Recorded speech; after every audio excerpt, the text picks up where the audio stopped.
What is going on, everybody? Welcome to the Bitchuation Room podcast, live from California. Very on fire, very smoky. I am your host, Francesca Fiorentini.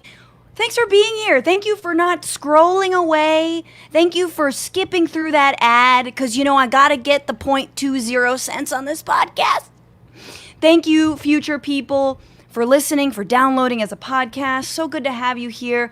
David Darius on YouTube, Joey Ortega on Facebook, Rebecca Cowan on YouTube, just to name a few, okay? There's a lot of you, not to brag. You're amazing. We've got such a good show today. We're talking about the Democratic National Convention, all right? It happened. Maybe you saw it. Maybe you skipped it. Maybe you caught the highlights. We're going to dig into it and what it was like, what it means also for the future, and what we think of this big old tent party. It's a pretty big tent, very big. And then we're going to be looking forward to the circus tent over yonder, the Republican National Convention. We got some predictions. I am with two wonderful people, Erin Ryan from Hysteria and Nomiki Konst from the Nomiki Show, are here to break it down with me. I can't imagine two better guests to do this job. Oh my God, I'm so excited. But before we jump in, if you're watching on YouTube, that's the place to be. Make sure you are subscribed. Make sure you like. Make sure you hit the little bell. Just like Anita, not Anita Hill. Why am I misremembering? Who sings Ring My Bell? Anita. Put it in the comments. God damn it, I can't believe I forgot her name. But you can ring my... Okay, I'm not going to go there. Why? My Sunday brain is taking over the whole show, all right? From here on out, it's just the Sunday brain. Also, you guys, we donate a portion of the generous tips that you give this show to help it keep going, just tugging along, just rowing one paddle. You can tip us at TBR-Live on Venmo, TBR Live on Cash App, and this week we are donating a portion of those generous tips to Farm Workers COVID-19 Pandemic Relief Fund, part of HIP Give, which is helping keep farm workers and families safe from COVID as they are feeding us every damn day. And yeah, we owe it to them to protect them. Thank you for feeding us. These apocalyptic videos and photos of farm workers working in California despite the fires and smoke. They're still out there. It's the least we can do. They're one of the most affected communities in this pandemic.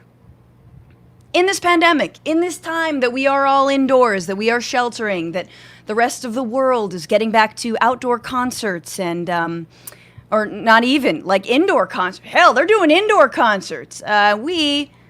We have to be here. We have to be at home by ourselves. And that's perpetually what we should always be bitching about. But before I get too far down into my Sunday brain, I want to bring in my guests for their takes on everything that's going on.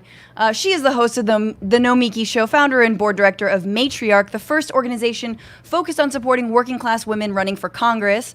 Previously, she was a correspondent for the Young Turks, host of The Filter on SiriusXM. She was also a national surrogate for Bernie Sanders and a member of the DNC Unity Reform Commission. Please welcome Nomiki Konst.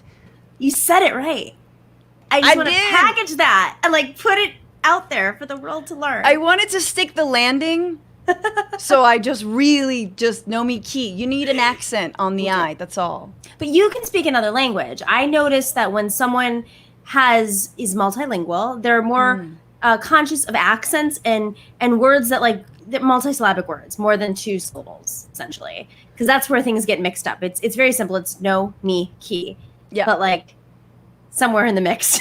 Somewhere in the mix is I gotta put this into my English brain. It's true. It's I actually kind of feel like I'm bilingual in Spanish, but I feel like when I started getting really bilingual, I felt like I was leaving my English behind. So I actually just spoke third grade Spanish and English. Yes, I just sounded dumb in both languages. There's that moment. You're just making sure everything's equitable. You don't want to leave your English speakers hanging. But honestly, we're in a Trumpian times. I'm a fucking genius compared to our president, so I don't care. Yes. Based on Mary Trump. Yes, you are. Yes. Our next guest is the host and executive producer of Crooked Media's podcast, Hysteria, a contributor to The Daily Beast, and a TV writer. Please welcome Erin Gloria Ryan. Hello, guys. Good to see you. I guess I should say girls, ladies, women, humans. Gals, please. Gals. Galz. Hi. Yeah, gals with a heart somewhere in puffy paint around the word. Totally. I definitely feel like when someone refers to me, like if it's a dude saying ladies, I'm like, no. But if it's a woman, it's fine. Yeah. Chiller. If a woman is like, hey, ladies, I'm like, whatever instructions follow, I trust. Yeah. Opposite, if it's a man doing it, it's like, I'm calling the authorities to have you removed from where you are. It's usually followed with like, ladies, this is how I want you to dress. Or ladies, this is how I wish you spoke. It's just like, oh, dude, find the clitoris and then get back to me. Please. Yeah, exactly. Ladies, where are they? You guys, we start off this show in the same way. Erin, you've been on the show before. Nomiki, you have not, but it's a pretty simple premise. Basically, what are you bitching about now? And I'd like everyone who's watching, and if you're listening, think about it. You know, what is your special little anger place today? There's so many pockets to choose from. Erin, what are you bitching about? So much. But the main thing that I've been bitching about, okay, so I went to the University of Notre Dame, which is a college that is doing a really piss poor job of protecting the students and the people who work there from COVID-19. I believe there was 147 cases at the point they decided to cancel in-person classes. Anyway, I've been like kind of following along with the Notre Dame saga for, these last few months. And there's a lot of other colleges that thought that they would be able to bring students back to campus also. Like maybe we can do the thing that everybody tried to do and fail, and we won't be the ones to fail. But we're an elite university. It's like Sideshow Bob with the parking lot for the rake. They're just tripping on tripping on this rake, getting hit in the face. Well, nope, I won't get hit in the face by a rake. Anyway, so the university called all the students back to class. Contrary to anything that seems reasonable. And people got sick. People got sick at the University of North Carolina. People got sick at Cornell, I believe. People have gotten sick all over the place. And the reason they're getting sick is because colleges and universities are greedy bastards. Greedy bastards trying to bleed students dry, trying to saddle them with debt before they're old enough to know any better. It already costs $50,000 a year to go to Harvard. When you realize that it's all just sort of a certificate program that your parents pay for and you get to party the whole time, it kind of takes some of the luster out of college. I find colleges to be exceptionally greedy, and the last few years have really exposed that with NCAA and the way that they mistreat athletes, the way that they mistreat workers. This has just been really colleges showing their ass. I've been so mad about this. I've been really mad about colleges that have gone entirely virtual also, because students are not getting a tuition break. So DeVry's yo, we were here first, honestly. University of Phoenix. Phoenix, yeah. Trump University, really, they just were ahead of their time. Trump University is so sad that they got found out before this. Right, exactly. Could have been a contender. Plan. But there are a lot of colleges that went totally virtual, which I think from a public health standpoint is great. But from a finance standpoint, it's shitty because in a lot of cases, they're not cutting tuition. I think if you're a college, you're charging students full tuition and you're not having students on campus, you better be paying every single person that cleans toilets at that campus, every single person that works in a cafeteria with no students in it. You better be paying every single worker on that campus their full salary. You better not be laying off fucking anybody. Otherwise, you should be giving students a break in their tuition. I've read 10% breaks. I've read bigger breaks than that. Another thing I want to bitch about on this, I'm sorry, this is oh, please. And another thing. I've been reading a lot of takes, and I think that sometimes people get taken up by the take machine and they go into a debate with already being biased by an interested party in the debate. So this is an example of this happening. I've been seeing a lot of people sending around memes God damn students, can't you just not go to parties? Students, they're going to off-campus parties and they're causing this problem. No, you know who's causing this problem? colleges and universities that invited a bunch of people with underdeveloped prefrontal cortexes back to campus and expected them not to go out and party. Dude, you guys had the ability to not have this happen. You invited them back. You cannot expect college students to not party. No. It is ridiculous. Colleges are on my shit list. I think, Yeah, they're like, you guys have seen their bongs when they moved in here to begin with. Do not allow them to go back to school. No, that's totally, I mean, the tuition debate is really where it's at, because they, like a lot of industries, are loath to give up an inch. And you're absolutely right. If they are making any kind of layoffs, that is absolutely unacceptable. Mm-hmm. But yeah, I don't know. It's, this is the other thing I was just reading today, that actually young people are spreading COVID faster than anybody else.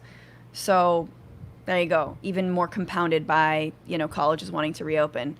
Nomiki, what are you bitching about? Man, it's so funny because I wanted to bitch about schools, believe it or not. And it's and it's crazy that you brought this up, because prior to this podcast, I was working with one of our researchers from Matriarch, who is working, I don't want to give away her whole story, but she's on campus right now. And she was telling me the entire story about, she's at a public school, with great institution, great public school. She's in the dorms right now, and she's getting ready to start school. And she was talking about how for her senior classes, she's going to some of them in person, and we talked through all the dynamics. And I said, at the end of the day, like, listen, I'm a 36-year-old woman. You put 3 drinks in me, I sometimes forget to put my own mask on, and we're sitting here outside. Like, you're not developed. Like, this is insane. This is absolute insanity. And she's talking through the costs and how distance learning, they've capped it at her school, but at other schools in her state, they're actually increasing tuition. And it's so crazy that you brought this up, because just prior to this call, I went on a whole rant with her about how this is an effort to privatize schools, what they're going to do, whether it's public schools, high school, public, non-college schools. It's all an effort to privatize. And what we saw, Francesca, you know this, I worked in Puerto Rico after the storm, and there was a very serious effort by the Trump administration, by Betsy DeVos, to work with the existing government in Puerto Rico to shut down over 3/4 of the public schools on the island, and effectively say, well, we can't afford them. We're going to turn the rest into charter schools. And they used all sorts of excuses. People left the island, which they were pushing folks to do. They couldn't afford the teachers. And it's part of a pattern. It's part of a cycle in which they do this with public institutions at all levels. The goal is to maximize profits, to exploit young people and families who really don't have a choice, and the government resources to make sure that these institutions, which contribute to the vibrancy of our economy, contribute to the vibrancy of our workforce, contribute to our ability to, quote unquote, compete with other countries. It's an old tale, but that's not what I wanted to bitch about. I just wanted to echo. What I do want to bitch about is much minor. It's been under my skin this week. We've seen a couple of instances with progressive challengers in which centrists, establishment members who are clearly like losing, whether it's Cory Bush or others, they're using cancel culture as a weapon against progressives. And I know cancel culture is very controversial, but I'm bringing this up because I think we as a movement need to be very conscious of the fact that sometimes the centrists will find a thing, true or untrue, and it'll be illustrated in maybe controversial press or blog or online, and it's used as a weapon against the challenger at a moment when that challenger might be at risk of beating the incumbent. I'm using Alex Morse as an example. The New York Times today did a great expose on how there was some information that was misreported and not fact-checked, and it was pushed through the establishment. So yeah, that's my little under the skin. I believe that's called a rat fuck. When Yes, a story gets out, that's a Karl Rovian move. When a story is like released into the press that is much worse than the truth. The truth is like a less bad version of something. Katie Hill, for example, got rat fucked. Absolutely. That's a great example. John Kerry got a little bit rat fucked, but that's an old dirty trick, and It is. it's so frustrating that it's so effective. Like, Yeah. what is the remedy for a rat fuck? I have no idea. I think to me, one of the things I've learned in terms of like just the hot takes and everything and just like jumping on any bandwagon and taking any news story at face value is just wait. Just don't talk about it all that much until you have all the facts, until we do a little bit more digging. Like, I'm never going to be the person who's like, why isn't the media covering X, Y, and Z? Because there's probably a reason they're probably like digging into it a little bit more. Maybe we should verify a few things before we start saying, you know, everything. So like, I'm always glad when I've like held off on like opining, even though it's not always good. Like, for example, Jussie Smollett, let's just be real. I didn't say anything at the time. That being said, I was both mad at myself that I didn't say anything, like how dare, you know, this happen, but also like kind of glad because I was like, oh yeah, it was faked, but also not always, not like, obviously that is an exception, not a rule, but it's just like, can we just wait? Can we just like hang on? Yeah. Let's do some digging. Let's not condemn people before we know a little bit more. Yeah. I'm bitching about right now. There's a little bit of an echo, and I apologize. I'm gonna change something and see if it gets better. So for all of you listening live, lo siento. But I'm bitching about people who forgot about Bush, yo. Motherfuckers act like they forgot about Bush whenever you talk about Obama. This is my thing. Obama gave a very good speech this week. I'm not going to lie. And when I mentioned that I missed someone who could show basic empathy, I got clobbered for it because drone strikes, Yemen, etc., and all of the things that I know. I know very, very well all of the critiques and the righteous and the important critiques of Obama. I'm talking about like bare minimum surface BS empathy. That's all I mean. But I think a lot of people who just got politicized because they put all of their hope in Obama, and they got politicized circa 2012, 2010, you know, when they felt like Obama wasn't sort of living up to everything. Like, those folks love to judge and like turn around and be like, but Obama was the worst. Honey, I came up during Bush, and like, that's not even, you know, some people came up during Reagan. Like, Bush started 2 wars, okay, and it's created the entire structure of ICE that, yes, Obama absolutely implemented and carried forward and deported more people than Bush did. But the drone program right now, for example, we don't even know how many people have been droned because the Trump administration has straight up gotten rid of the accounting for how many drone strikes. But they believe there's been about 2,500 drone strikes in 4 years of Trump versus about 1,800 under Obama. So look, your girl wanted John Edwards, straight up. I'm not going to lie. I fucking like that dude. He was good on unions. He was good on working class. But like, you know, I didn't want Hillary, and but I was definitely better with Obama. He ran on an anti-war platform. He did get us out of Iraq, got hammered by the right for it. And like, it's just no one is trying to resuscitate Obama the way they're trying to resuscitate. What I'm saying is, I'm not trying to resuscitate Obama like someone would resuscitate Bush. Does that make sense? Like, don't collapse them into the same person, because they're very much not the same person. And I think we need a more honest understanding of Obama's actual legacy when it comes when like looking at it from the left. Because right now we're just like, well, anything that happened back then was all the same. It's not true. Mm-hmm. Yeah, I mean, I think what we need is nuance, and people just really have no ability or willingness to process nuance right now. It's like easier to make an absolute statement in one direction or the other. Either somebody is perfect, somebody is literally Beyonce, or they're literally Satan. There's nothing in between Satan and Beyonce, I think, in the way that people like talk about public figures, and it does get really frustrating. Absolutely. No, that's right. I mean, we it's very frustrating because a lot of what and I'm not an Obama apologist. I've been very critical of him. I mean, we had Matt Stoller on our show this week, and we tried to get into the weeds a little bit about this. Yeah. Was there. Yeah. It was a very uncomfortable conversation in different moments, but we have to be comfortable in that discomfort of having conversations about people's legacies and the nuance and understanding that, yes, Barack Obama did appoint Tim Geithner and a slew of Wall Street folks within the first Tim Geithner, remember him? Ugh. Yeah, first couple of weeks of solving the financial crisis instead of a Joseph Stiglitz.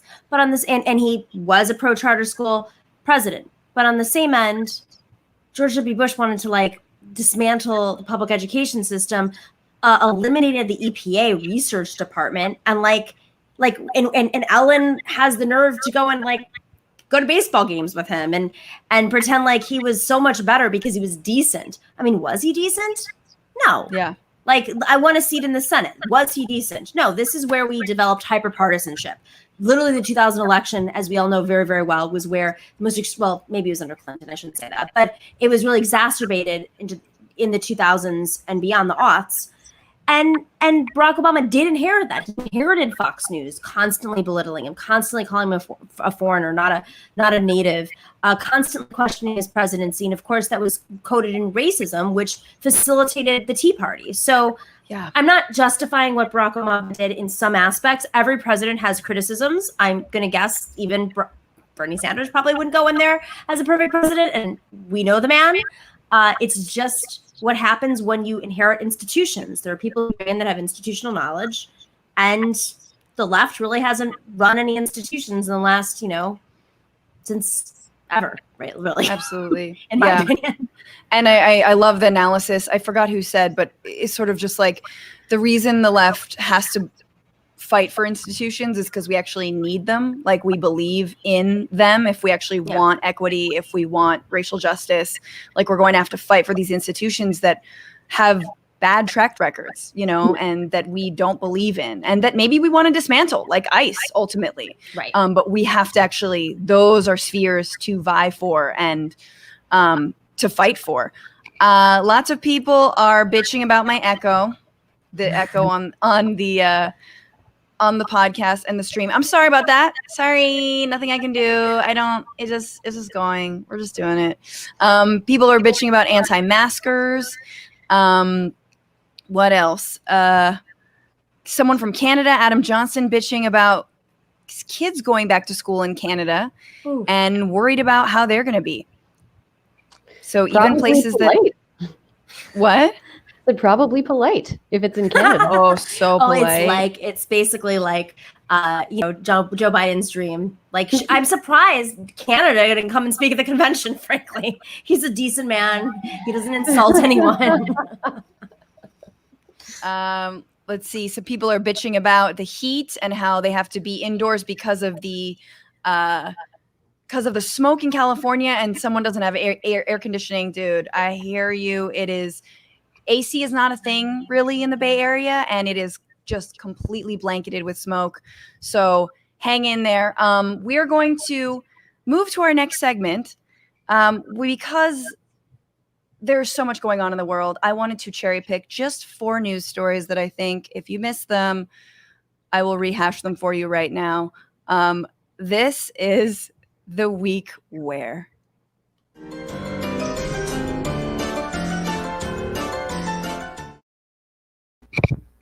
Yay! Right time. Hey, all right. This is the week where the year 2020 got bored with the pandemic and decided to kick the apocalypse up a notch with a heat wave and dry lightning storms in California that have led to hundreds of wildfires and hazardous smoke, and now a simultaneous hurricane and tropical storm in the Gulf Coast. Also in California, apparently firefighting crews have been decimated because incarcerated people who are paid nothing to fight them aren't able to help this time because they're dealing with COVID. And honestly, you're on the wrong side of history when, like, even Mother Nature is a prison abolitionist. Like, that's what she's saying to us. Let them all free. Gavin didn't talk about that in his little speech, though. Governor Gavin. It's really kind of amazing because, like, you started off by saying we got so bored with 2020 we had to up it a notch. I feel like that is it's like a perfect symbol for this internet 24-second news culture. Like we can't keep focus on anything. Like we can't keep focus on the fact that we have fascism rolling in, that every day Donald Trump has to like up it another. I mean, it's so egregious. Like every day someone's getting arrested and Steve Bannon, like the architect of his messaging, went to, is arguably in jail. Like he's going to be let out, but for parole, but like probably, unfortunately, based on the legal experts that have gone on CNN and told us what was happening. But it's like a 24-second news cycle and none of this stuff is sticking. This is insanity, guys. Mm-hmm. Like the world is on fire. The world is underwater. They're sick. We're supposed to be covered in masks. We're being held inside and none of it is sticking. And there's uprisings and what is it going to take? I mean, I think part of it is, I think part of it is just the nature of the way newsrooms have to try to get audiences now. Like having worked in a few newsrooms, with good ethics and like that are working really well. I've also worked in places that have had more of a click-based goal. And so the thing is, like, newsrooms are sort of like whatever gets eyeballs, and so if today people are really fired up, pun intended, about the wildfires, we're going to do a bunch of stories about wildfires, and then tomorrow maybe people are going to stop clicking on them so much, so maybe what else do we cover? What gets people watching? What keeps people watching? And a casualty of that is that news is entertainment, and it's not entertaining to follow a like hundreds of years long arc about the destruction of the environment. It's important, but it's not entertaining. And it's really hard to not after the koalas in Australia. I'm like, I never want to see that again. Yeah. That was I noped out of that one. I was like, nope. Nope. Can't. Apparently we're asking Australian firefighters to come over and help in California, and I just want them to send little koalas with like firefighting hats and like hoses. Obviously that would be dangerous, but in my mind that's where It's very sad. I'm going to move on because we've got a lot to cover. This was also the week where the post office continued to recruit brave sycophants like Postmaster General Louis DeJoy, who testified to Congress this week and denied there was any deliberate plan to stop voting by mail, lamenting that, quote, "We all feel bad about what the dip in the level of service has been," which sounds about as sincere as saying, "We all feel bad that my wife is the victim of domestic violence." The House passed an emergency $25 billion funding for the post office, and White House Chief of Staff Mark Meadows says that the president will only sign it if it includes other benefits, like enhanced employment benefits or an extension of the payment protection program, like the HEROES Act passed 100 days ago by the House, which the president admitted he wouldn't sign because it included money for the post office and mail-in voting was going to do. This gaslighting is on a whole other level. Like, I feel like if Trump loses the election, the entire right wing will be like, who's Donald Trump? Isn't that Mitch McConnell's thing? No, he wasn't. Yeah. You mean Mitch? He'll get treated. You're being like really weird right now. What do you mean President Trump? He wasn't. What? He'll get treated like how Donald Trump tweets every single member of his administration that gets arrested, where he's like, you know what? Barely knew him. We were Facebook friends for like a week. And it's about Paul Manafort, like the guy who ran his fucking campaign, or Steve Bannon, who was his buddy who would like, Steve Bannon was essentially like the guy who would, in movies when there's like a bully and a bully has a posse, there was always like the vice bully who stood behind and was like, get him, boss, get him. Yeah. Very ugly. Get him. Yeah. He's like secretly orchestrating behind the scenes, like set it up. Right. Yeah. He would stand there and go like this, like he's like the Smee to like the Captain Hook. Totally. Or like all the Scott Farkas, associates of Scott Farkas from A Christmas Story. God. But, story. Yeah, but he Bannon was there the whole time, and he was like, he fired him up. Like he kind of lit the quasi nationalist populist fire under Trump, and now Trump's pretending they don't know him. I think if Trump loses, there's going to be a whole bunch of unfollowings on social media accounts. He's going to lose a lot of followers on social. That should be the whole entire campaign. That's going to get under his skin. Unfollow. I mean, But what is that? Like, if he loses, he'll buy like the New York Post, like fight off Rupert Murdoch and try to declare, or he'll just be in jail. Who knows? I mean, the crazy thing about Steve Bannon, he was essentially ejected, quote unquote ejected, but I think obviously was still in communication, just like Roger Stone was still in communication with the Trump administration. But he went off to Europe, set up this monastery in Italy. Do you guys remember this? He set up this monastery to train right-wingers to run and win right-wing spots in the EU. He failed miserably. It doesn't mean he's going to stop, because like he injected that sickness, and I'm sure it is spreading. It's spreading in Italy. It's spreading in other countries in the EU, Poland, for instance. I mean, he wanted to create a global right-wing fascist empire, and he had no qualms about it. Like, what? So kind of a funny story about that. Steve Bannon and I have been in touch for like reporting purposes, and he would return my emails for a few years. If I emailed Steve Bannon, I'd be like, remember how that's very scary. Yeah. So there was a period of time when he was doing this thing in Europe, and he sent me an email because every time I would write something trashing Ivanka on the Daily Beast, he would be like, great article, because he like hates Jared and Ivanka. And so he would write me about like my anti-Ivanka article, and I'd be like, what are you up to, Steve? And he told me one time, like, I'm in Italy right now. Somebody has to spread, it wasn't gospel. Somebody has to spread the message of nationalism to our brothers and sisters in Europe. And I responded, they tried that already. Like famously, they tried it. It went poorly, Steve. What do you say? Which nation, though? Which nation, Erin? Like, just general Europe, the normal parts of Someone's got to. The dude was eating pasta on like in the Amalfi Coast. My man, it was just BSing you. He was on a fucking gondola. But speaking of Bannon, because you guys brought it up, even though there's been a war on the post office, this is the week where the post office great back. So good. This is the week where the post office struck back against Trumpism. An elite armed unit within the USPS called USPIS came to collect junk mail Steve Bannon, former Trump national advisor, arresting him on charges of fraud, specifically using a GoFundMe account called We Build the Wall that had raised $25 million and built 3 miles of wall, not including the new wall it built on Bannon's second home.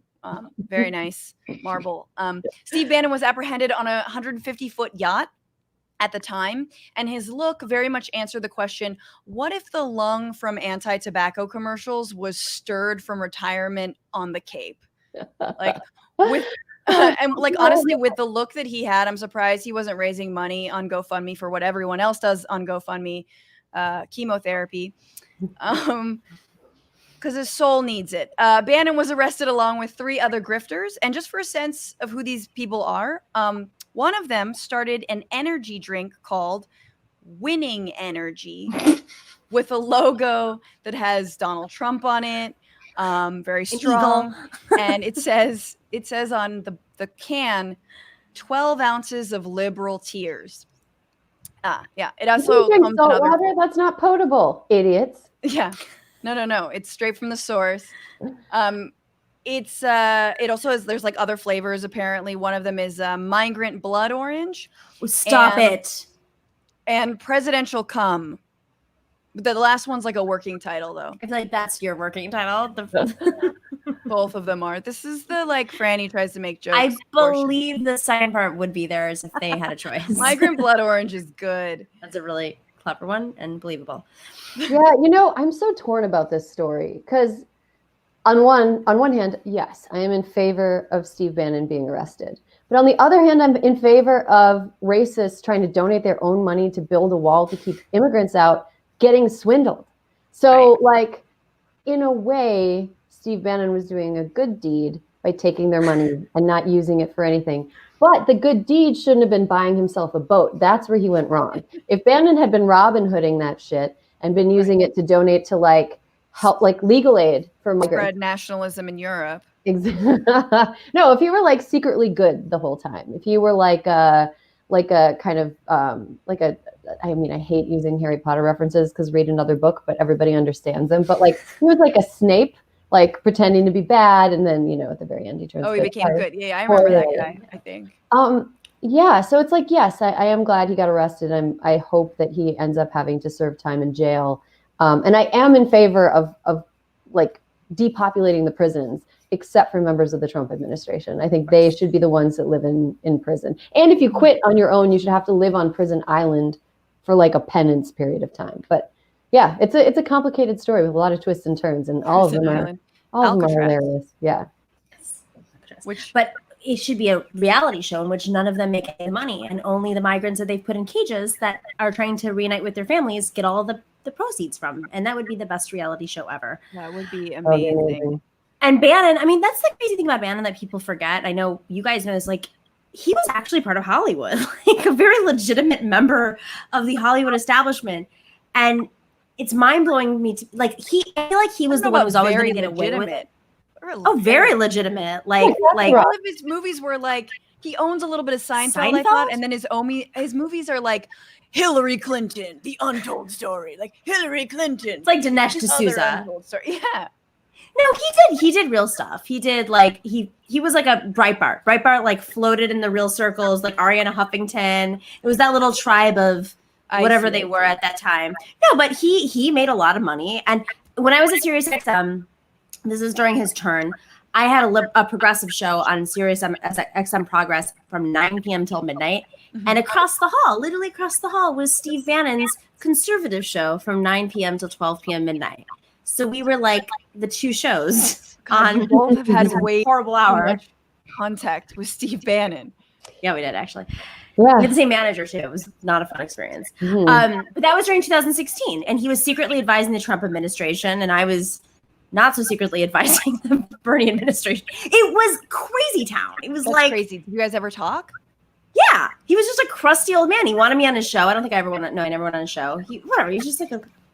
But bottom line is, it's like he operated in these circles, and we can't discount the fact that the right wing, the Trump administration, and beyond, and these people who are defecting, have been a real part of neoliberal circles until Trump was elected, and so. I thought that he would be able to, and I think Erin knows way more about this than I do, but I always thought that he would be able to buy in a way that Manafort didn't, because Manafort was sort of like pushed out, and Steve Bannon was like the one who knew more, the one who like knew enough not to create some sort of, fake fundraising scheme that like, and then buy a yacht immediately after. Like, you thought he was like the good racist, the like. What a good lawyer, basically. The smart white supremacist, Look, man, listen, Bannon, I can't even say it, but Bannon looks like he's fine now. I was going to say he's more fuckable than ever, but then I was like, Francesca, don't say that. Don't say that. It's disgusting. Why did you even go down that path? But I'm just saying, like, dude, you look like if Richard Branson, like, has been poisoned, but which is good, which means he's good looking. And at the best, he's at the best of his Bannon game. Look, Bannon, what I'm saying is chill. You don't need more money. You've probably got friends with yachts. In fact, you were on the yacht of a Chinese businessman or something like this. Just stay there. Stop stealing people's money. And also, if you gave to the fund, ha, ha, ha, ha, ha. Ha ha. Moving on. This was also the week where, speaking of prison and rich people avoiding it or going to it, a judge sentenced actress Lori Laughlin to 2 months in prison and her husband to 5 months for the college scandal, for her actually trying to buy her daughter a ticket into USC. They give it out as tickets. I'm sure you guys have applied to college. And the judge who came down with this decision basically eviscerated her. Judge Nathaniel Gorton said, quote, "Here you are, an admired, successful actor with a long-lasting marriage with 2 healthy, resilient children, more money than you could possibly need, a fairy tale life, yet you stand before me a convicted felon. And for what?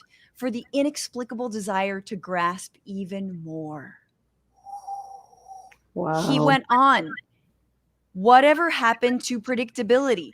the milkman, the paperboy, the evening TV. How did you get delivered here? Somebody tell me, please, because this old world is just really confusing me. Everywhere you look, everywhere you go, there's a grift and someone in a jumpsuit. Everywhere you go. That's you, Lori. Okay, he didn't actually say that, but Dude, she's so rich. She's so rich. Her husband is like a major designer. Yeah. It's insane. And like, I feel bad for like Jodie Sweetin. Jodie Sweetin's like, I finally got my career back. You know, give me another shot. They canceled the whole show. Poor John Stamos has to go and like, you know, sell yogurt again, like appear at Greek events and just like headline them. Yeah. Oh my God, John Stamos headlining Greek events is like, that warms my goddamn heart. I think that would be great. I could say the few words I know in Greek to him, which is "den καταλαβαίνω ελληνικά," which means I don't understand Greek, which I learned when I was living in Greece because I can't speak Greek. Wait, stop. Hang on. Side note. You lived in Greece. I'm Greek. So. Oh yeah, I studied there. I have some writing on my arm that is Greek. I'm bringing you on my show now. Typical semester abroad. Get the tattoo in the language where you're at. Learn how not. And a Cantopolo. One chicken, please. But you know, I don't want to go on a different tangent. Okay. The thing that I find the funniest about this story is that her kid didn't really seem interested in going to college. She was interested in being like an Instagram influencer, makeup tutorial, like to camera, like quick cuts, kind of a millennial era shortcut star.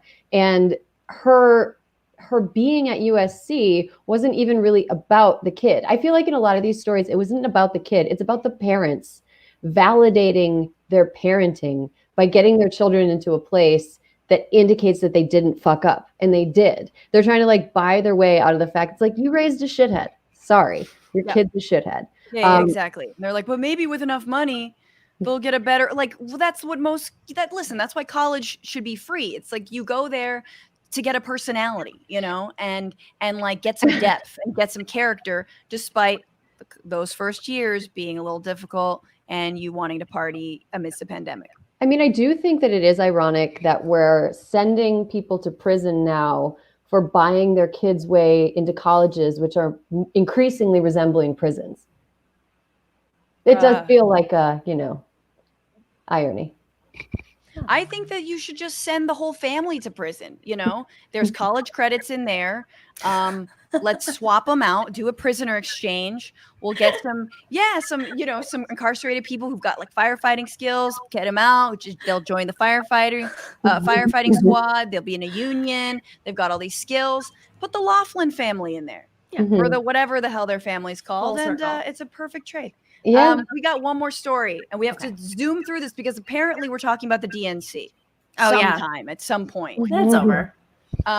It's over. Whatever. This was also the week where NASA reported that an asteroid is headed toward Earth. Please. 1 day before the U.S. election. Come on. Dear God, I haven't talked in a while. Of course it is. Apparently, though, the chances of an impact are less than 1%. Yeah, okay. That's what they said about Donald Trump winning the presidency. There you go. NASA Nate Silver, okay? Vote early, people, and wear a helmet when you do, just in case. You guys, that was the week where... But the biggest news item of the week was the Democratic National Convention. Democratic presidential nominee Joe Biden formally accepted the nomination to be the guy who's going to try to beat Donald Trump. The convention took place virtually over the course of 4 days. It was not glitchy, unlike this show. Amazing. It's like we've got the same budgets. What? And it almost made it a little more. Actually, made it less human. I felt like if it had some glitches, it would have been like, just a little rough around the edges. Like this show, hella human. I watched every night. I paid attention to about 60% of it.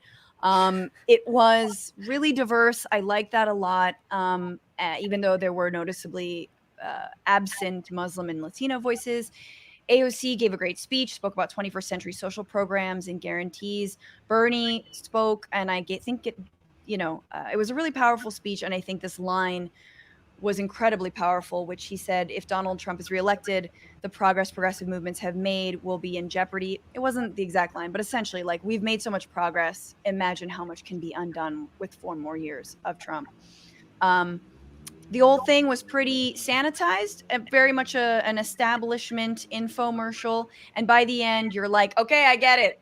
Joe Biden's a good guy. I think he might be a decent human being. Is that what I'm being told to say? And of course, it ended with very surreal fireworks display. Joe and Jill, Kamala and Doug watching, masked, watching these fireworks. I wanted to dig in, just overall impressions, quickly, highs, lows. Erin, what did you think? Well, I was actually surprised by how much I didn't hate it. The last DNC, I was in Philly for it, which is a totally different experience than watching it on TV. I was covering the last 2 Republican conventions. And so it felt like a real luxury to be on my couch and be like, ooh, these pants are not like business pants. I'm just enjoying myself. So that was nice from the perspective of somebody who was like consuming it. Yeah. I was pleasantly surprised. When I saw the lineup, I was a little bit nervous because it seemed like centrists and Republicans were getting their own convention when I first saw the lineup. But I saw, with the regular people, the non-political people that they featured, that wasn't actually the case. It felt like a very diverse convention. I thought that Kamala Harris and Joe Biden both gave speeches that were as good of speeches as we could have hoped for from either of them. They were just at the top of their game, both of them. A thing that I thought was lacking is, okay, I am to, like everybody here, I'm to the left of Joe Biden politically. My hope is that the Democratic convention, being so focused on winning centrist voters, was thinking about centrist voters like how I think about them, which is like a means to an end, right? We get Joe Biden in there, and then we hang out with him enough to convince him to agree with us and like inject more progressive programs into his agenda. Mm-hmm. My fear is that the people that are being used, and this is again a fear based on nothing but past experience. My fear is that the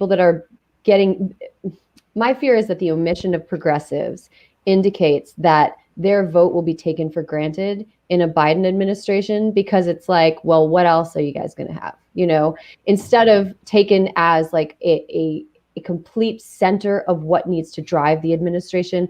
I don't want progressives to be shoved out of the room in favor of having Bill Kristol in there. So my fear, my hope is that this is like, let's just get as many people into the tent as possible. And then, after election day, we weed down the tent to the people that actually did the work to get him into the office. Mm-hmm. So I don't want to make like, big diagnostic sweeping statements. And I know that's like bad punditry. But I'm choosing to be hopeful because I have to be hopeful up until the election, because hope is what is going to allow me to do any work whatsoever. But I do think we should be wary that we cannot accept being pushed to the side. We cannot accept being backburnered. And I'm hoping that's not the case. Yeah, Nomiki, you have had more inside perspective on Democratic platforms, the DNC. I think Erin and I have covered them in our way, skipping highs and lows because we don't have enough time for this conversation, which is so sad. But a couple things happened, right? One was that the Democratic National Committee dropped ending fossil fuel subsidies from their platform like a few days before the convention began. And also we know that Medicare for All is not on not part of their platform either, despite A.D. Barkin speaking. He did not mention Medicare for All, but he definitely said he wanted to put a bill in front of Biden to actually give healthcare to all people. What do you make of what Erin's saying about given the way that the convention was so establishment, and given like some of these already kind of like pulling back on their progressive commitments, like what are your hopes for a Biden administration? I can't talk about the hopes for the Biden administration without looking at previous situations in which progressives had leverage. Mm-hmm. And I say progressive specifically because there was a real progressive force in 2 candidates, 3 candidates, whoever. I'll just leave it at Bernie, second place, real leverage. He won the first 3 primaries and caucuses. No person in the history of the Democratic Party since we've had primaries has won the first 3 without winning the nominations. So he had real leverage. And, you know, he had leverage on the platform. But as someone who's been on the platform committee, I will tell you the platform is a piece of paper. No Democrat is forced to run on the platform. Yes. So the fact that the DNC had to take the fossil fuel platform item and change it, which did not happen through a vote, by the way. It happened through the chair's decision making. Right. That's meaningless. That's just stuff that like gets a news peg, and it's bad news for the DNC. So I don't even know why they do it, other than the fact that they are essentially being controlled by their donors. I mean, like that's just what this is. It's a dance between donors. And so I think as progressives, we need to remember that the progressive movement, at least in my opinion, is the movement that is representing working people, which is what the Democrats did not get out in 2016. We can talk about, I hear lots of things, millennials, white women, blah, blah, blah, Republicans. They were trying to turn Republican women against husbands in 2016. At the end of the day, working people, families making under $50,000 a year, turned out at a 20% less number of Democratic voters than Obama. And Obama did better than the Democrat Kerry before. Yeah. So we have been losing working people since Obama, and it's not white working people; it's all working people. Yes, except for Latinos, which is a unique situation because the population has grown quite a bit in terms of voting members. So, what the Democrats chose this week was a small group of potential Republicans who are flipping on Trump that have no record of flipping on Republicans, in exchange for not speaking to working people. So what I would have liked to see in this convention is union leaders like the teachers union, Randy Weingarten, who's appeared at several Democratic conventions, who endorsed Hillary Clinton, the postal workers union, Mark Dimmenstein, right. Sarah Nelson. Perfect week for it. From the flight attendants workers and the nurses union. These are gimmies. These are obvious gimmies, not just union members, but union leaders who usually appear at conventions even under Obama. And they made a conscious decision to not do that. And I found that revealing. And I think that's where we have to push our pressure, put the pressure on Biden, because he's not going to have a choice. Both Biden and Kamala Harris, who I think effectively wants to be president.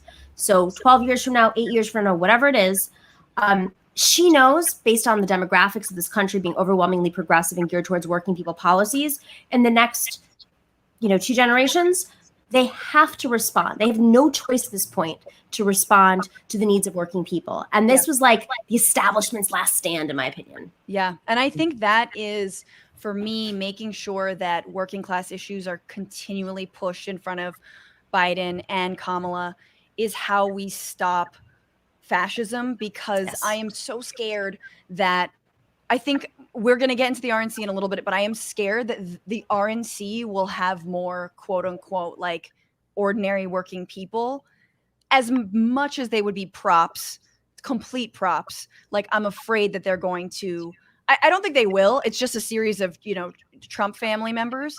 But I do think that if the Democratic Party leaves behind working people, there's been an opening. Obviously, Trump wedged himself into that opening and won an election 4 years ago.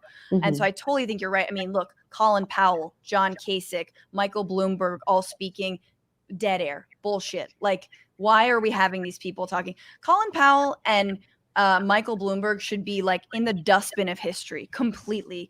That's right. Colin Powell for selling us on the Iraq War, Michael Bloomberg for stop and frisk. Like, why are these people here? And yet you sort of watch the DNC and you're like, oh, maybe this isn't for me. Like, this is for, the like wine drunk, like wife of a Trump voter who's like, you know what? I like Jill. Yeah. You know, I mean, like, I would push back on the point you made about working people and say that I think that at the expense of deliberately going after working people, the Democratic Party went after women who don't think of themselves as political. Like Michelle Obama's speech was sort of it was sort of a pace setter, because she came out being like, I hate politics. I don't want to do any, I don't like this, but look, we're in danger and this fucking sucks. And what are we going to do about it? And I felt like every night had a lot of things that touched on roles that women have or roles that women like disproportionately perform that aren't necessarily attached to their jobs. So, being mothers, the Braden Harrington, the kid who had a stutter, like that was something to me that read like it was like reaching out to people who are parents or people who have ever had to care for somebody. So I'm not saying that it was a positive choice, but I feel like it was a choice. And it seems like the Democrats were like, this is how we're going to go after voters. We're going to go after them based on maybe gender and identity before we go in on like where they work and like the value of their labor. Right. But at this time, right, with this, Yeah. with what's going on around us, like Nomiki's saying, these are easy wins. And that to me was another thing, is like there's nothing that bold. Like Biden's speech was good, but not memorable. Like it's not in history books. There was no speech, in my opinion. Like Michelle Obama included. Nothing came out of that was like, okay, we're writing that down, remembering that. This is going to be the worst depression in our since the 1920s. Like this will be a depression. Here's the plan. Follow. It was more like, we can do it, America. Well, we you know what I was. Got it. You know what I was bummed about was like no mention of the Supreme Court. Other people have brought this up. Yeah. And it's like, that seems like an alley-oop that we really could have hit on. Holy fuck. We have like, how many members of the court are over 80 and how many of them are liberal? I think like 2 or 3 over 80 and they're all liberal. Like, Jesus fucking Christ. We need this or we're lost for a generation. Yes. And it's on that point, Senator Schumer, I remember when he spoke, I was like, why is he not talking about how the down ballot works? You guys, okay, maybe you don't care about, he doesn't say this, but maybe you don't care about Joe Biden, but show up because we can win the Senate back. We can win more seats in Congress. We can win city council races. They're so afraid of talking about the movement side.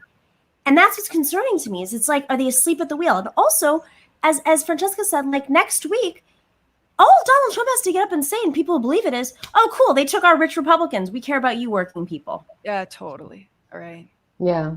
Yeah, I mean it's all BS, and I totally we've talked about the false divide between the white working class and people of color, and again, it's so frustrating because the Democratic Party cannot bite the donors that feed them, and does not actually fundamentally believe in challenging the power of Wall Street, that the identity is all they have. So it does feel like they trot out these toothless identity politics that really don't mean anything when it comes to defunding the police, abolishing the prison industrial complex, abolishing ICE, truly making real changes, because so much of that financial system is all wrapped up. And so and these are all things that as people on the left, we should constantly be remembering and reminding one another about. But at the same time, Marissa Franco of Mi Gente was on this podcast, and she said something really great, which was like, how do you critique Biden and Kamala without strengthening Trump's hand, and like doing this dance, threading this needle? And again, the newly politicized folks who I want to vote, even though I know they're voting in this bullshit system. Mm-hmm. Well, I think one way to get Donald Trump to not pay attention to something is to write it down, because he hates reading. I honestly think that the people that are most willing to like burn it all down, be like, no, we have to burn it down, including Joe Biden. It doesn't matter if Trump gets elected again, are people that don't have a ton at stake. Like, we're all cisgendered women. And one thing that we have at stake is reproductive rights, and access to reproductive health care that is under real threat under a Trump administration. And, we're relatively privileged cisgendered women. Like the further you are removed from privilege, the more you have at stake.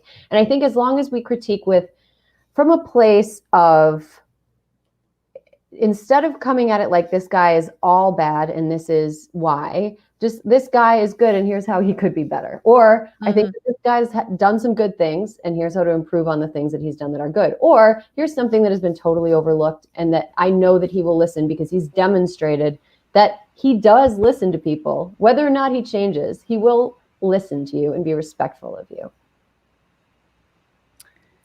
I wanted to play. I'm like, I hope, it could go either way. But listen, I don't want to find out. Like, I don't give a shit. I'm I'm going to say vote for Biden on top of that.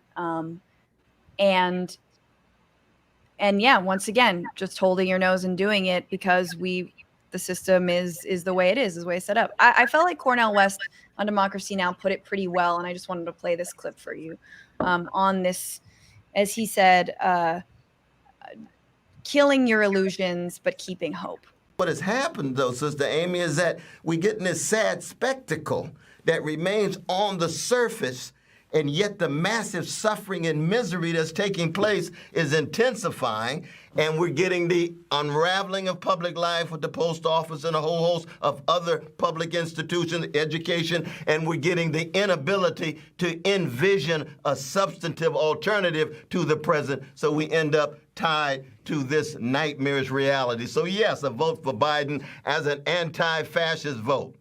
That's different than in any way falling prey to illusions. We have to be able to keep our hopes while we kill the illusions. And if we can't walk that tightrope, we're not going to make it as a country. Yeah, so kill hope and kill illusions and keep hope. It's funny because when he first said that, I was like, oh yeah, he's totally saying that.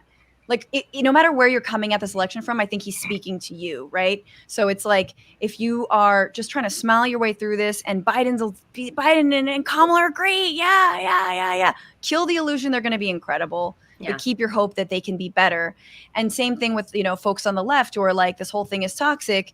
Look, kill your illusion that it was designed to be anything else, but keep your hope that we can actually get into this beast and start, maneuvering it from the inside. And don't ask for change. I mean, in 2016, I remember, we were on the Bernie campaign, and a group of us got together at the convention and sat down with Hillary's senior advisors and tried to push her on some key policy issues that we thought were going to impact states like Pennsylvania, Ohio, Michigan, Wisconsin, and in the Daily Beast, actually, they did a big story on this, in which we later said we effing told them, and they didn't listen. They didn't listen on these issues. They didn't want to invest. And I think at that point in our history, we knew the threats of Trump. We knew where Bernie had done well, and we also saw how quickly people that were working people, union members, were interested in Bernie, but also in Trump for different reasons. And for a long history of reasons against the Clintons, NAFTA, also Fox News, just like berating the Clintons for like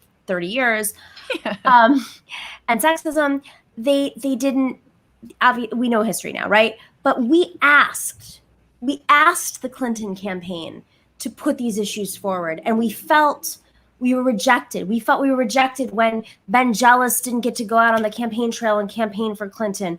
When, Bernie had, it was hard to like maneuver how to get Bernie to go out there and campaign for Clinton, or surrogates for Bernie like ourselves were not looped in fully. That was us asking them. We don't actually, as a movement, need to use our leverage and our capital that we've worked up in the last several years to help Biden. He's going to do his thing. His consultants, because it's a big part of this, are going to do their thing. But we as a movement should be organizing on working class issues against fascism. And that will play out no matter who's in the White House.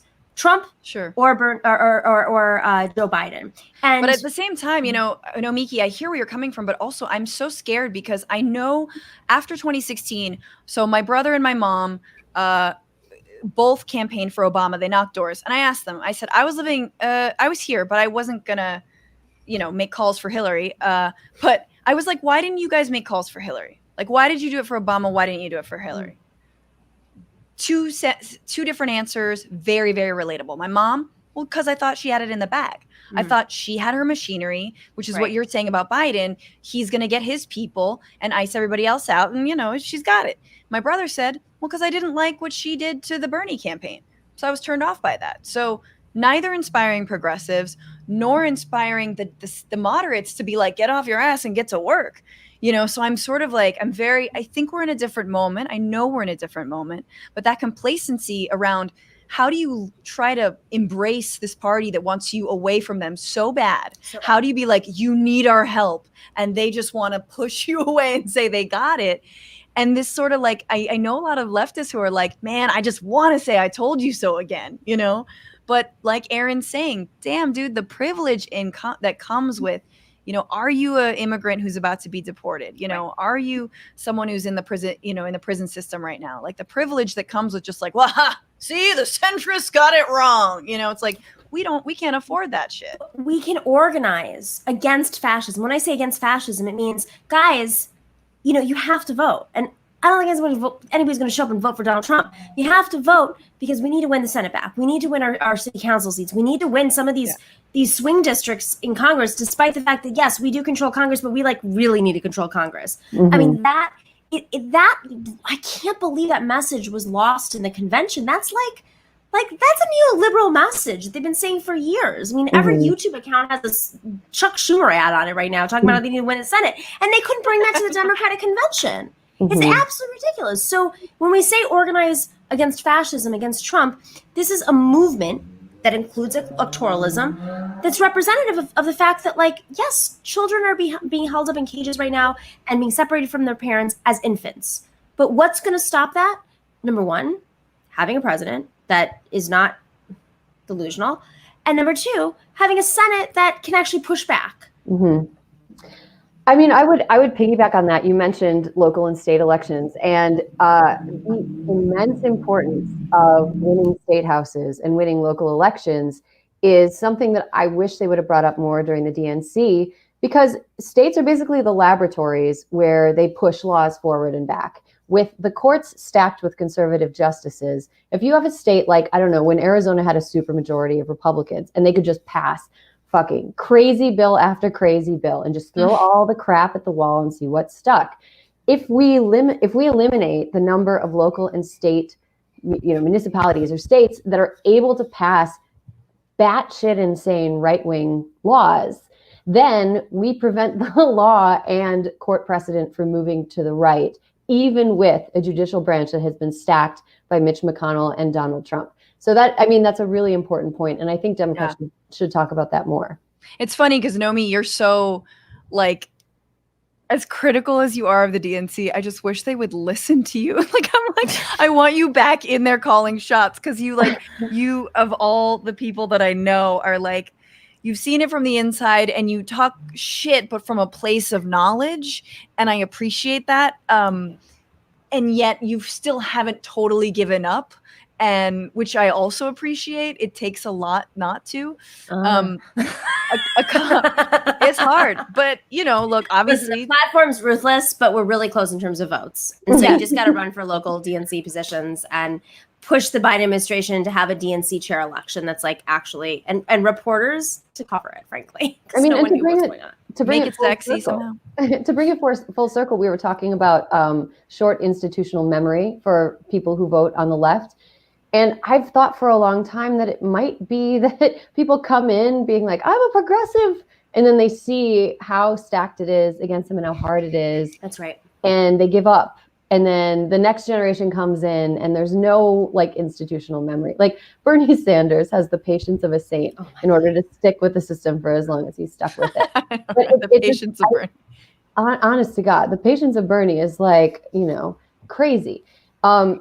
I feel like maybe as people who have been involved in politics, interested in politics, a thing that we can do, as individuals, is when we come across people that are right on the cusp of giving up, being no, stick around. I need you to run for, a position in their local DNC chapter. I need you to rattle cages. I need you to make a big deal out about shit that needs to get changed. Otherwise, nothing is ever going to get changed. Yeah. Couple of comments. Daniel Lee on Facebook says we need to be in the streets as much as before. They won't willingly support progressive ideas without being pushed. Andrew on YouTube says they could have raised ratings only by talking about their bowel movements. True. I mean, look, halftime shows are way more interesting and surprising than the DNC. Now, I'm not saying they should be the same, but I would have wanted if nothing else, a boobie to pop out somewhere. Something. I wanted to move on to our final segment. We're doing RNC predictions. The RNC we are smack dab in the middle of these conventions. It is this week. Half the speakers, the keynote speakers, the main speakers are again Trump family members, or married into the Trump family. We don't know. It's in person. It's not in person. It's in Jacksonville, Florida. No, it's not in Jacksonville. It's in Charlotte, North Carolina, kind of. What? It's in DC. It's unclear. It's a little bit live, a little bit virtual. The three of us have been at conventions. Maybe people who are watching or listening have been at conventions. Can I just say that from a visceral point of view, going from the DNC to the RNC is night and day when you're there specifically. And first of all, there are no handicap ramps anywhere in the RNC. Nobody cares. There's few disabled people. That's like just you're looking around. There's no ramps. It's not accessible at all. Very few people of color. Lots of cowboy hats. Bands you never heard of, but you should because they're like local, hometown. I don't know. Probably being manipulated by their parents to like those little kids who were singing in 2016. It's like this. It is feeling more and more like a little bit of a Klan rally. And I had some way. It's like a jingoistic parade of grifters and people with way too much Americana flair. It's like a TGI Fridays of patriotism, and like a few people are dressed as founding fathers. So very different from the DNC is what I'm saying. Yep. What are your predictions for what will happen at this RNC? Trump is speaking every night, you guys. Every fucking night. It's the only guy who can get ratings. Yeah. That's it. I mean, they each night has a theme: land of promise, land of opportunity, land of heroes, land of greatness. I think they should add another night, land that belongs to other people. This land is made for you and me. This land is your land. This land is my land, etc. Yeah, it's just the whole song. Yeah, they'll get sued for using that song.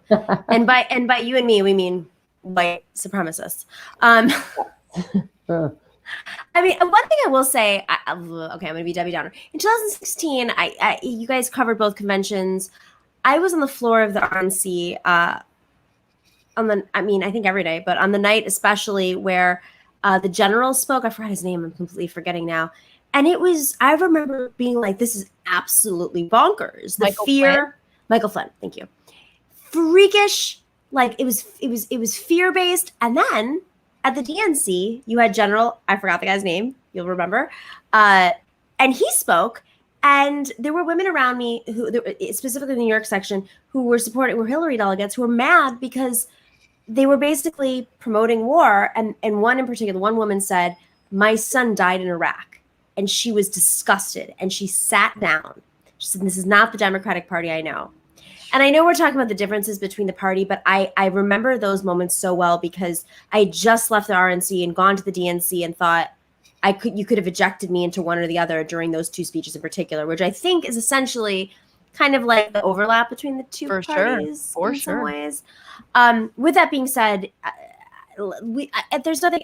I feel like there's going to be some technology issues. There were for selling tickets to the Trump rally. What's the craziest thing that could happen, dude? Alex Jones and Don King were in the 2016 RNC, man. I mean, did Alex Jones speak? No, he didn't, but he was there and he was around.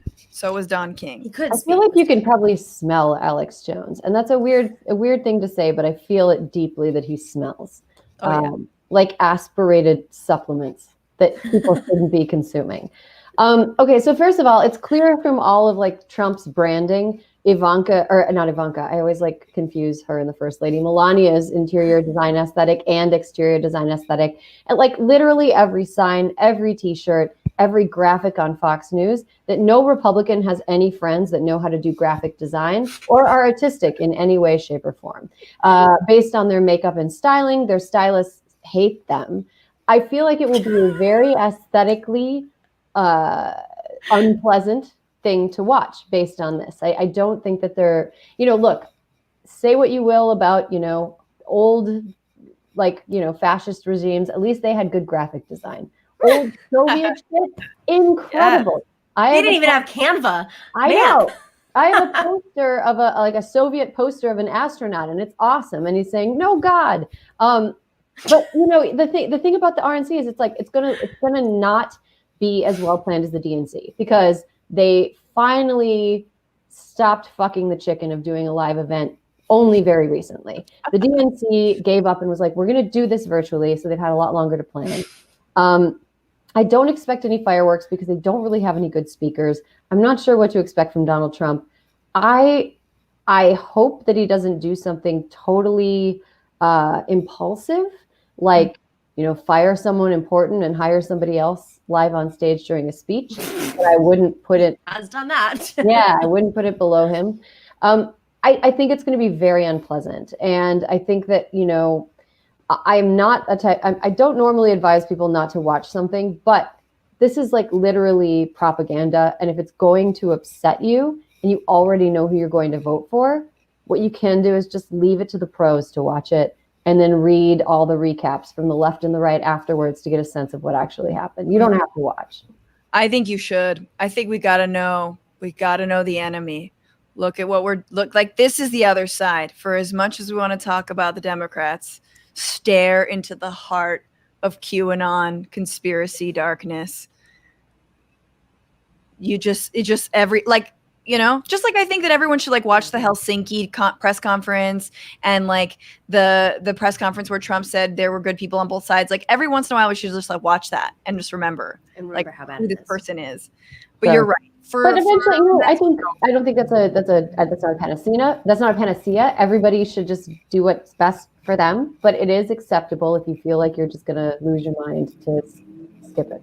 But that is a good point. This is actually a real opportunity for Donald Trump to put like QAnon on stage and issue a whole other level of propaganda. Because if the RNC is not really taking part in it, who knows? Who knows what's actually happening? Maybe that's the October surprise, Nomiki. It's Q. Trump will reveal himself as Q and just have to wear a cape from now on. I was thinking he fires Mike Pence and makes Q his running mate. Oh my God. That could happen. No, it'll be Ivanka. Ivanka will be like, Jared's Q. Surprise! No, Jared. Less appealing to feminists than Ivanka. I cannot wait to banish her from everything for the rest of her life. She's gonna try to remain relevant for so long. My prediction, profiler. Ted Cruz is gonna admit finally that Melania is hotter than his wife. Live on stage, live or not live, in front of everybody virtually. He's gonna admit that he is the Zodiac killer. That's those two things. Zodiac killer, and yes, I'd rather bang Melania than Heidi. That's just it. Like, that's it. We're going to see the most insane sycophantic rants from all of the Republicans. And I'll be watching. I'll be popcorning. And it'll be nuts. It'll be good. Tommy Lahren might speak. She'll be like the rising star. Ben Shapiro. It'll literally be like the worst. It'll be Fox News. He literally just admitted that his wife's vagina is super dry all the time. And he has the gall to show his face. She's married him still. We need to bring shame back. We must wrap up, but I also want to debate Ben Shapiro specifically on female genitalia. No, I don't. No, that's fucking. Why am I saying all the gross things out loud? Erin, thank you so much for being here. Erin Gloria Ryan, tell us how we can follow you and find your stuff. Well, you can follow me I'm on Twitter at Morning Gloria. I'm on Instagram. That's less interesting. It's mostly cat and dog pictures. And Hysteria drops every Thursday. It's a fun show. Francesca's been on the show before. It's a fun show. So check that out if you feel so inclined. Absolutely. Thank you so much, Erin. Be well. And Nomiki, how can we follow your work? You can find me on The Nomiki Show on YouTube and patreon.com/The Nomiki Show, NOMIKI. We have an RNC special every day this week at 3 p.m. Eastern on The Nomiki Show, where we're going to kind of like do the counter programming. We're actually going to have some Republicans on that like work for Trump on the show tomorrow. It'll be amazing. A nice little debate. So that's The Nomiki Show. It's normally a weekly show, but we're doing this special week. And then I have to give a plug to Matriarch. Matriarch, we just endorsed Marquita Bradshaw in Tennessee, She just shocked the world with $9,000, defeated the Democratic establishment Senate candidate. She's a Senate nominee. She's a nurse. She's a woman of color, and she's running in a state that Al Gore had last time. And the Democrats are like, oh, maybe we can win, but now that a progressive is there, we don't know. So we have to show her the love. That's matriarchpack.com. Amazing. Thank you so much, Nomiki. You guys tune into her show if you want to, And thank you to Francesca for filling in this week. I did not give you the love. You took the reins. And I mean, Thursday was like a killer show, and you really, I thought that all the guests were just special because I was there. So thank you. I felt extra blessed. Take care, Nomiki. We'll see you soon. And thank you all for being here and for watching. And thank you for dealing with all the technical difficulties. I didn't drop that our tip jar remains less full than I would love it to be. TBR-live on Venmo, TBR live on Cash App. We are donating a portion of those proceeds to farm workers to help them survive COVID, and also the fact that they're essential workers and are totally underpaid and not respected and given the security that they need. Tip us. And thank you so much for being here. Shout out to Becca Rufer, our amazing producer, with me every week. Next week, your boy Nato Green is back in the house. And remember, vote, because John Lewis took a bat to the skull for our right to vote. I am a Bernie babe, but I will drift towards the center when it comes to this election and cast that ballot, because the alternative is this. They were saying the other night, the shark. They were saying, oh, sharks, we have to protect them. I said, wait a minute, wait. They actually want to remove all the seals in order to save the shark. I said, wait a minute, don't you have it the other way around? That's true. Well, I'm not a big fan of sharks either. I don't know how many votes am I going to lose. I have people calling me up, sir, we have a fund to save the shark. It's called Save the Shark. I say, no, thank you. I have other things I can contribute to. I recognize Israel's true capital, opened the American embassy in Jerusalem. He doesn't do segues, you guys, but he is going to lose the shark vote. Bye.